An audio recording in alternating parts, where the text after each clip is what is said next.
लेके गिर गए, सारे मुंह मोड़ जाते।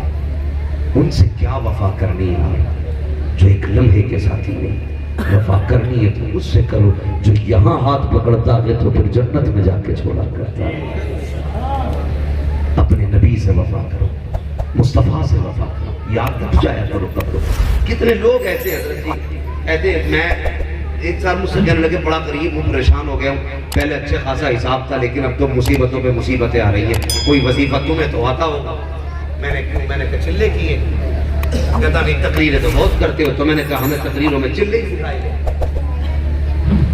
नहीं बताओ ना कोई वजीफा। मैंने कहा सच बता कहा क्या। मैंने कहा माँ बाप ने। कहने लगा नहीं इंतकाल कर गया। मैंने कहा उनकी कब्र पे कब गया था। कहने लगा कब्रिस्तान को जाता हूँ लेकिन अम्मा की कब्र पता नहीं कहाँ है।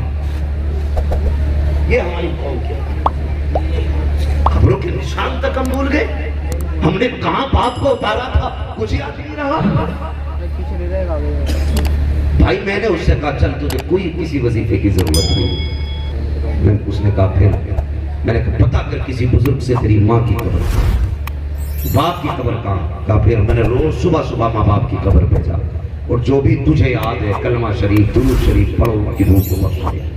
आते आते बस इतना कह दिया करो अब्बा अम्मा मेरे लिए दुआ करो। नौजवानों माँ बाप जमीन के ऊपर होते हैं तब भी औलाद के काम आते हैं, जमीन के नीचे होते हैं तब भी औलाद के काम आया है। इन्हें हर जगह फिक्र है।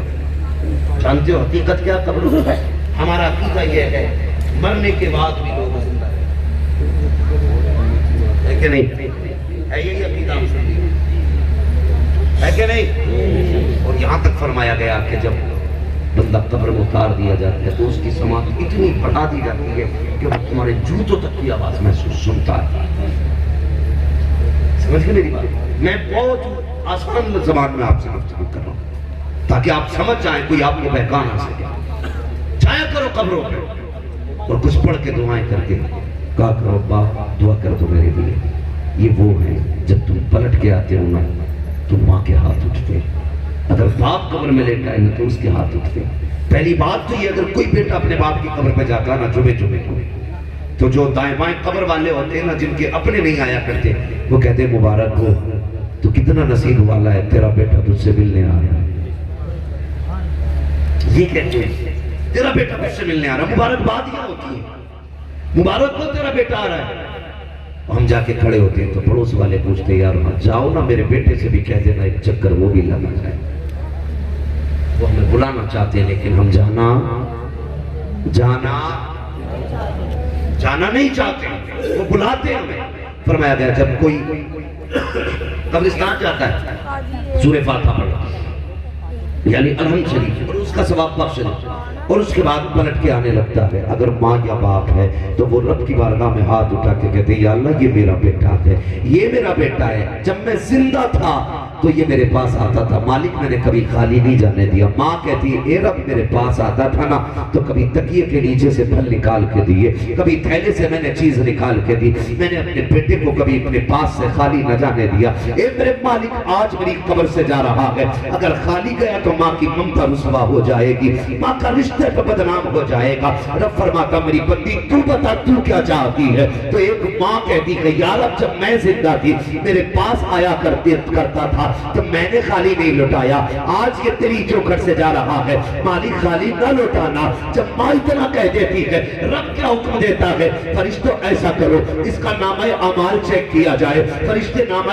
अमाल चेक करते हैं क्या लिखा है या अल्लाह गुनाह की गुनाह है। रब फरमाता गुनाहों को नेकियों में बदल दिया जाए। फिर पूछा जाता है बताओ किसकी लिस्ट में है यार अब तेरे दुश्मनों की लिस्ट में है। आवाज आती है मेरे दोस्तों की जमात में इसका नाम डाल दिया जाए। फिर पूछा जाता है ठिकाना किधर था का जहन्नम में का जन्नत में ठिकाना लग दिया जाए। फरिश्ते कहते हैं या अल्लाह एक माँ के कहने पे इतना दिया जा रहा है।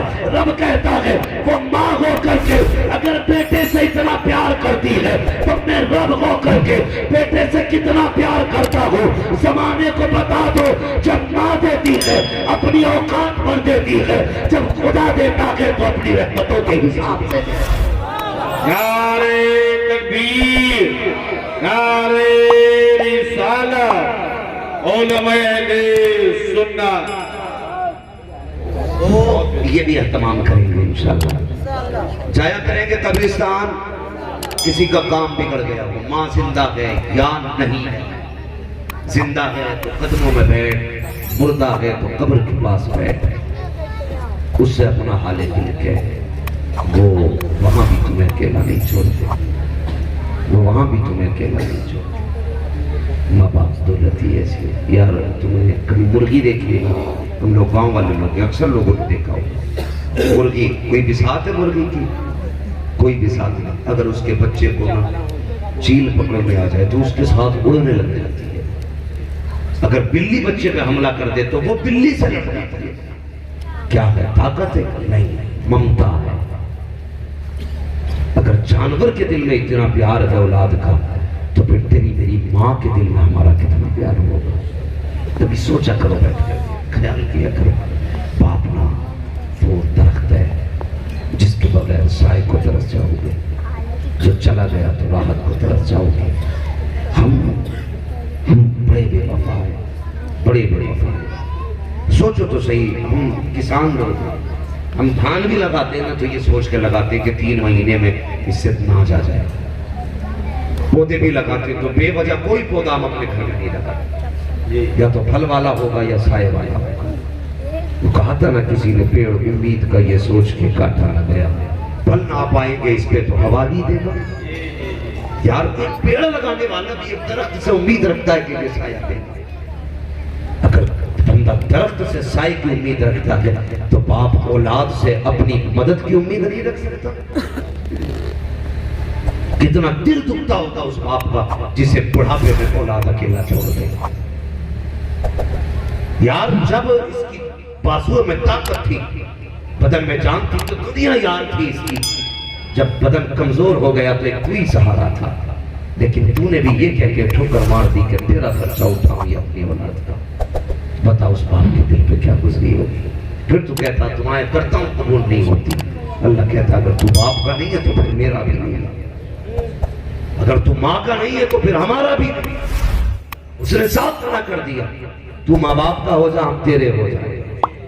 इसलिए मेरे भाई अगर दुआएं कबूल नहीं हो रही है ना, तो दोष ये नहीं है कि अल्लाह हमारी सुन नहीं रहा, गलती ये है कि हम माँ बाप को नाराज करके बैठे।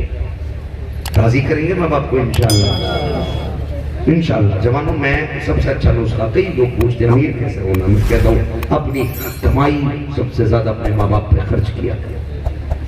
अमीर होने का सबसे बेहतर नुस्खा है अमीर होने का। अल्लाह उसमें भी पना बरकतें देगा। जिन लोगों ने इस महफिल को जिस नजरिए से सजाया, अल्लाह ताला उनको उनकी नजर का सिला अता फरमाए। मुझसे कहा गया आपके इलाके में बस्ती में एक मदरसा तामीर होना है। अक्सर लोग साहिब सरबत होंगे, साहिब दौलत होंगे। हाँ, अगर गुटखा खाने वाले अपना हिसाब जोड़ रहे तो कम से कम कुछ भी नहीं तो 2-3 हज़ार का गुटखा खा जाते हैं। सिगरेट वाले हिसाब जो है तो 3 हज़ार की कम से कम सिगरेट पी लेते होंगे। मसाला खाने वाला 3-4 हज़ार महीने में यूं ही खा के थूक देता होगा। लेकिन नहीं, जब मदरसे की चंदों की बारी आती है तो हमारे लोग बगले जाते हैं, कहते हैं अगर आज दे दिए पैसे ना तो फिर कल को गोश्त कहाँ से आएगा, दो गोश्त कहाँ से आएगा, कल को जबान का जायका कैसे बनेगा। ये सोच करके हम ना कभी इन जगहों पर पैसे नहीं लगाते। मगर याद रखिए सबसे अच्छी बैंक ऐसी जगह पे ही पैसा लगाना। होटल में लगाओगे जाये हो गया, जिस्म पे लगाया जाये हो गया, खत्म। लेकिन जो इस पे लगाया जाता है ना मदरसे या मस्जिद पे, तो फिर वो जाये नहीं होता। कयामत के दिन वो देखना कितना गुना पढ़ के तेरे सामने लाया जाएगा, कितने गुना पढ़ा कर। तो मेरी गुजारिश है आप लोगों से, जिन हजरात की ये दिली ख्वाहिश है कि हमारे बस्ती में एक ऐसा इदारा हो जिसमें बातें भी नबी की होनी चाहिए, यादें भी नबी की